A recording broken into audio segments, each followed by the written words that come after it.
Saya dari kelas 11 IS 2.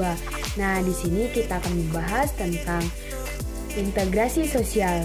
Nah, untuk itu sebelum masuk ke dalam topik, saya akan mengingatkan saudara sekalian untuk tetap menjaga kesehatan dan tetap mengikuti protokol kesehatan.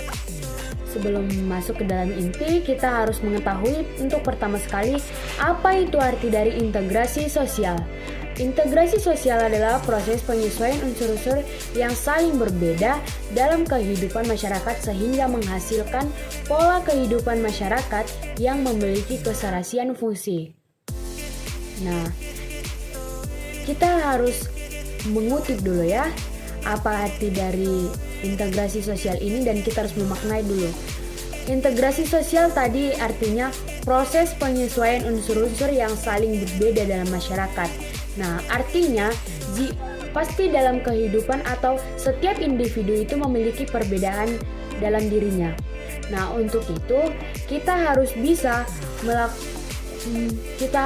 menyesuaikan perbedaan kita itu sehingga memiliki keserasian fungsi. Artinya itu pada garis besarnya kita harus bisa saling melengkapi.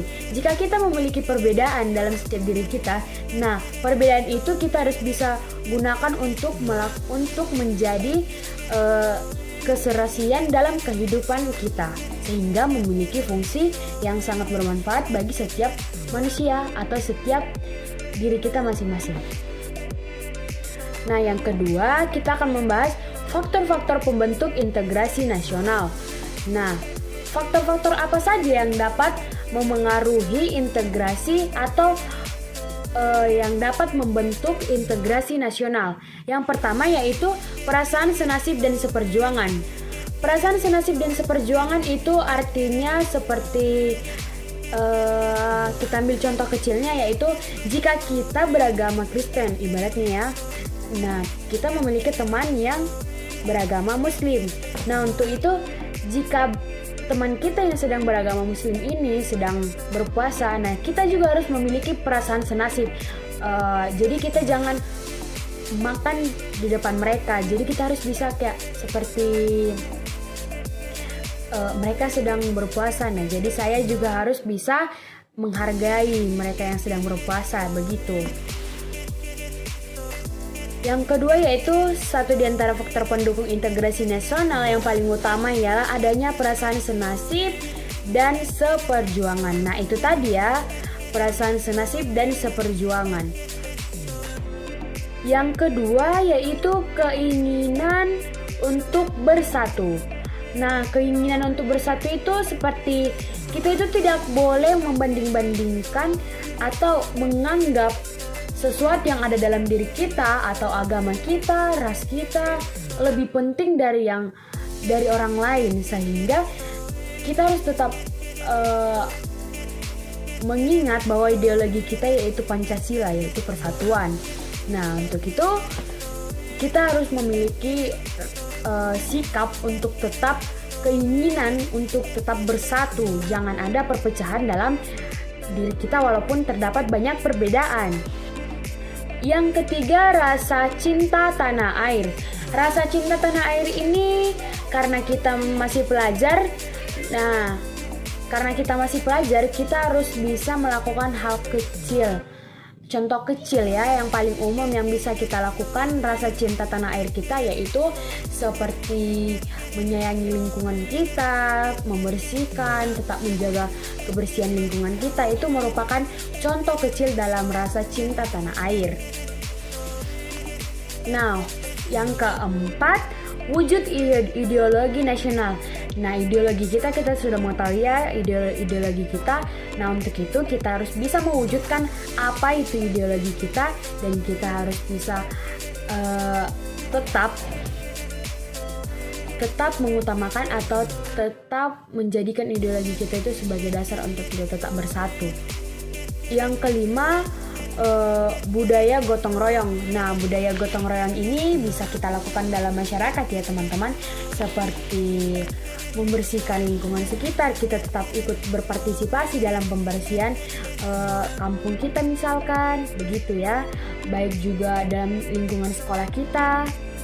Yang keenam, antisipasi ancaman asing. Itu seperti itu tadi ya, perbedaan seperti agama yang kita miliki, walaupun di Indonesia ini memiliki 6 agama yang diakui. Nah, kita harus bisa menjadikan perbedaan agama itu menjadi dasar untuk kita untuk bersatu. Dalam hal itu, dasar kecilnya atau hal yang bisa kita gunakan dalam perbedaan itu untuk mewujudkan persatuan, yaitu tetap jangan egois dan tetap saling menghargai. Oke? Nah, yang berikutnya kita akan membahas jenis-jenis integrasi nasional.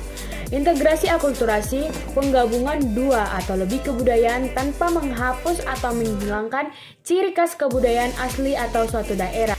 Artinya di situ kita memiliki suatu ciri khas dalam daerah tersebut. Nah, lalu datanglah atau digabungkan dalam suatu kebudayaan atau dibuat seperti kayak mengkolaborasi. Kalau dalam satu ucapan yang umum ya, itu seperti digabungkan, tetapi dalam nilai daerah tersebut tidak akan menghilangkan sedikit pun ciri khas dari kebudayaan daerah tersebut, tetapi digabungkan dalam kebudayaan lain, seperti itu ya. Itu seperti kita menikah dengan berbeda suku ya. Yang kedua ada integrasi fungsional. Apa itu integrasi fungsional? Integrasi fungsional yaitu merupakan bentuk integrasi yang tercipta karena adanya fungsi-fungsi tertentu dalam masyarakat. Contohnya daerah Aceh terkenal dengan pertanian kopinya, sementara daerah Jawa Barat terkenal dengan perkebunan tehnya. Yang ketiga ada integrasi normatif. Apa itu integrasi normatif? Integrasi yang diakibatkan oleh adanya norma-norma yang berlaku dalam masyarakat, misalnya semboyan Bhinneka Tunggal Ika yang dapat mempersatukan bangsa Indonesia yang memiliki latar belakang berbeda-beda. 4. Ada integrasi ideologis. Apa itu integrasi ideologis? Integrasi ideologis yaitu merupakan suatu bentuk integrasi yang tidak nampak secara visual karena terbentuk dari ikatan spiritual atau ideologi yang kuat dan berdasar serta mengikat. Adanya tujuan yang sama serta mengacu pada prinsip-prinsip ideologi yang dianut. 5. Ada ideologi koersif. Apa itu ideologi koersif? Ideologi koersif merupakan bentuk integrasi yang tercipta berdasarkan kekuasaan yang dimiliki oleh penguasa. Dalam integrasi ini, penguasa menggunakan cara paksa dalam melakukan integrasi. Contohnya adalah penerbitan di undang-undang yang mengharuskan setiap individu untuk menghargai hak asasi individu yang lain. Seperti itu ya teman-teman. Berikutnya ada integrasi asimilasi. Integrasi asimilasi adalah pembaruan satu kebudayaan yang disertai dengan hilangnya ciri khas kebudayaan asli sehingga membentuk kebudayaan baru. Suatu asimilasi ditandai oleh usaha-usaha mengurangi perbedaan antara orang atau kelompok. Nah, kita akan masuk ke pertanyaan, yaitu bagaimana jika bangsa Indonesia kurang cekap mengelola heterogenitas sosial budaya? Apa yang akan terjadi? Nah, untuk membahas ini kita harus mengerti atau memahami terlebih dahulu apa itu heterogenitas. Secara garis besar, heterogenitas sosial adalah di mana berkumpulnya orang-orang di suatu tempat yang sama dengan rentang umur, jenis kelamin, bahasa, latar belakang, budaya, agama, dan ras yang berbeda. Nah, apa yang akan terjadi jika hal ini mereka lakukan atau heterogenitas tidak dicekap dengan cepat? Yang akan terjadi menurut saya yaitu tidak akan terjadi kedamaian. Mengapa? Contoh, kayak orang di Amerika Serikat. Amerika Serikat itu kita bisa nemuin orang kulit putih, berkulit hitam, orang Asia, Kaukasia, dengan berbagai macam agama seperti Katolik, Protestan, Yahudi, Islam, atau bahkan ateis. Gak jarang juga ditemuin orang berbicara dalam bahasa Perancis atau bahasa Spanyol, tapi tetap bahasa Inggris sebagai bahasa pemersatu. Sangat kontras perbedaannya dengan Jepang atau Korea yang mayoritas berkulit putih dengan asal moyang yang sama, bahasa yang sama. Nah, di Indonesia juga begitu. Tidak jarang jika kita menemui perbedaan dalam suatu pergumulan atau suatu perkumpulan yang dimana menggunakan bahasa daerah masing-masing, yang ternyata atau yang pada dasarnya bahasa pemersatu kita yaitu bahasa Indonesia. Gitu teman-teman kira-kira ya. Nah, yang kedua kita akan membahas pertanyaan berikutnya, yaitu apakah unsur-unsur yang ada di Indonesia baik masyarakat, lembaga maupun kelompok masyarakat sudah terintegrasi dalam menghadapi ancaman virus COVID.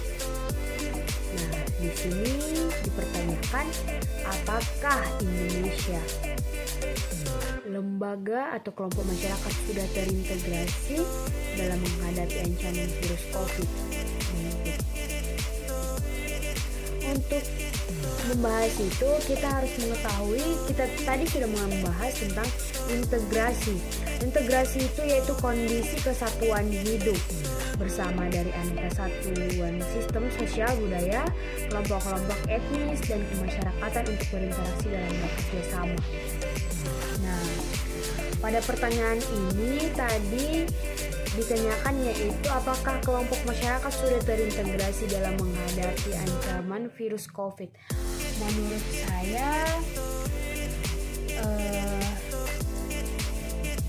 belum 100%, karena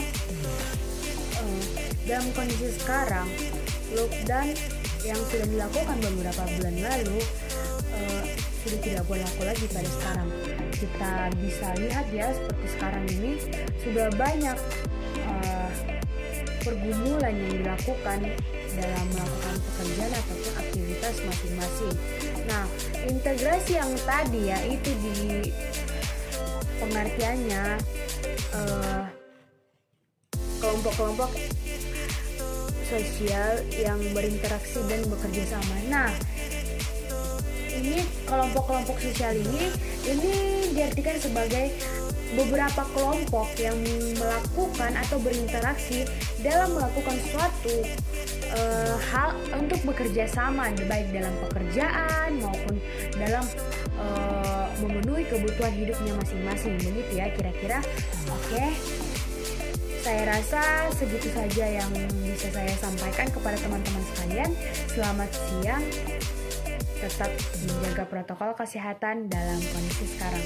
Oke, shalom dan terima kasih.